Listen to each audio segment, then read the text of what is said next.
గులాబీ టీ ఎలా చేయాలో నేను ఈ వీడియోలో మీకు చూపించడం జరిగిందండి.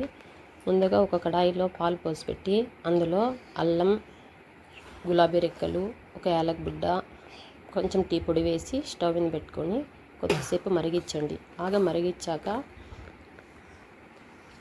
కొంచెం షుగర్ ఆర్ బెల్లం మీకు ఏది కావాలో అది వేసి యాడ్ చేసుకొని వడగట్టి టీ తాగడమేనండి. ఈ గులాబీ టీ వల్ల చాలా మానసిక వ్యవస్థ కూడా కొంచెం డెవలప్ అవుతుంది, జీర్ణక్రియ డెవలప్ అవుతుంది. మీకు ఈ వీడియో నచ్చినట్లయితే షేర్ చేయండి, లైక్ చేయండి. Thank you.